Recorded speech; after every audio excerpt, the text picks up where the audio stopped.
To quote Grindelwald himself, the moment has almost come. The latest addition to the lore of the Wizarding World, Fantastic Beasts: The Crimes of Grindelwald, is coming in November, and the final trailer has just been released, written by J.K. Rowling herself. This David Yates directed spin-off will continue the adventures that began in Fantastic Beasts and Where to Find Them. We may think that we know what happened before the boy who lived burst onto the scene, but we may not know everything. Far from it. It's time to drop this trailer into our pensieve and examine each and every detail. Watch the trailer itself here, and then mount your brooms. Video of Fantastic Beasts: The Crimes of Grindelwald. Final trailer. This final trailer gives us a little bit of everything.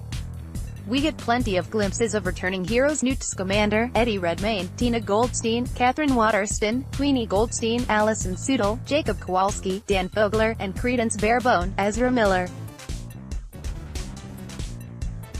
And we also get new footage of some new faces, such as young Albus Dumbledore, Jude Law, Lita Lestrange, Zoe Kravitz, and Newt's brother Theseus, Callum Turner.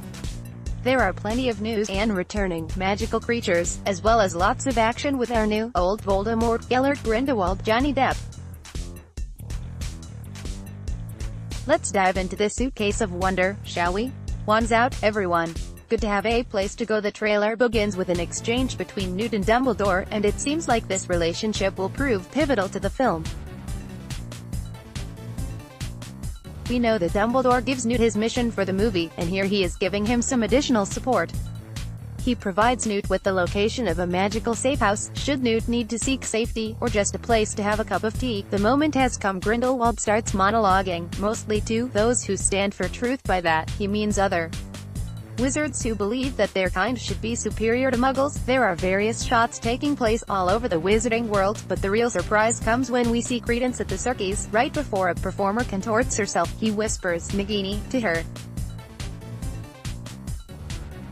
Before we know it, the woman has transformed into Voldemort's favorite pet snake. Nagini is not a fantastic beast, but more like a horrible Horcrux. This presence in the film is most unexpected. Nagini isn't a Horcrux yet at this moment in history, so we're left to wonder, is the giant snake nicer in a pre-Voldemort world? Maybe, but the odds aren't good. Get ready for some of that Nagini backstory that you've been secretly longing for. Join me.or.die. Grindelwald looks like a seriously formidable wizard. There is a lot more of the coach sequence in this trailer, which flies through the air thanks to a group of Thestrals.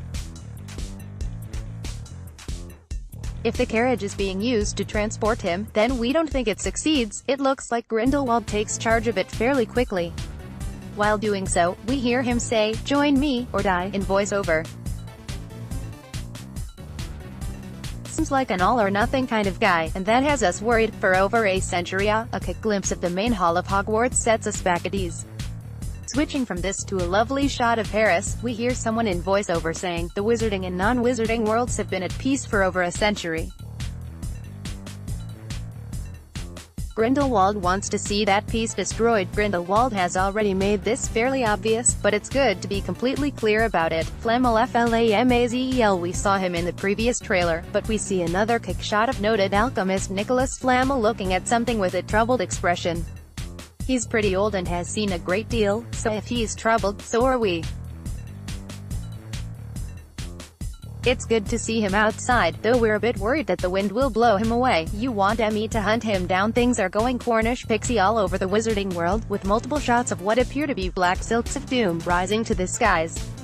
We can't possibly see how these silks are a positive thing. They instantly make you think of Dementors, and they are the very opposite of positive. Newt also asks Dumbledore if he's supposed to kill Grindelwald.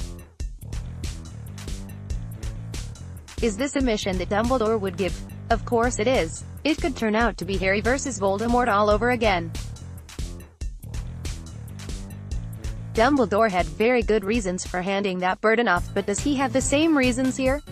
It has to be you. Speaking of Dumbledore, he doubles down in this section on the notion that he cannot be the one to take down Grindelwald. It has to be Newt, but we don't really know why. We see Dumbledore looking into the mirror of her eyes, and he sees none other than young Grindelwald looking back at him.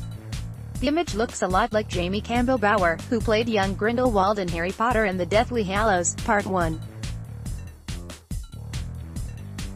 He's not listed in the cast yet, but if it's not him, then they found a dead-on look-alike. We see plenty more things, people going berserk in this section, including more of the rising water seen in the previous trailer. The magical gears seen in the green-tiled building are seen again as well. This location pops up a few times, and has us wondering if this is the French Ministry of Magic. Return of the Portkey. Jacob and Newt are together again. It warms the heart, but not as much as seeing Jacob and Queenie together again would. Still, it's good to see these two off on another adventure, one that includes a famous magical device from the Harry Potter stories. I don't do well on boats, Jacob says, before Newt brings him to a bucket. The bucket is, of course, a portkey, complete with someone who looks to be guarding it, and soon enough the two of them are whooshing away. Welcome back, portkeys. That'll clear your sinuses, eh? Why I admire you. We don't know why Dumbledore can't personally deal with Grindelwald, but here we do get a good idea of why he's chosen Newt. He greatly admires his former pupil, and lets him know why. As he says, you do not seek power, you simply ask, is a thing right? This is not just a great theme for the new series and for Newt as a character, it also points out a fundamental deficiency in Dumbledore. This is a man who, at one point, did seek power. He sought it with Grindelwald himself. When things went tragic, Dumbledore realized that he could never be trusted with it again. As a result, he turned down the job of Minister for Magic over and over, and devoted his life to teaching. Dumbledore has enough self-awareness not to go there again.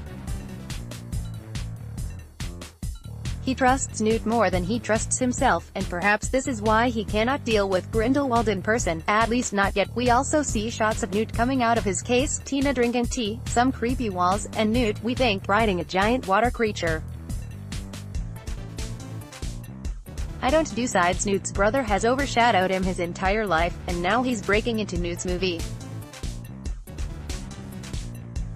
He tells Newt that he has to pick a side, and Newt simply responds that he doesn't party that way. It's the kind of response that Dumbledore would be proud of. He doesn't take sides, he just asks what is right. Interestingly, this conversation looks like it could be taking place in the British Ministry of Magic. The hallways look very familiar. We could be wrong.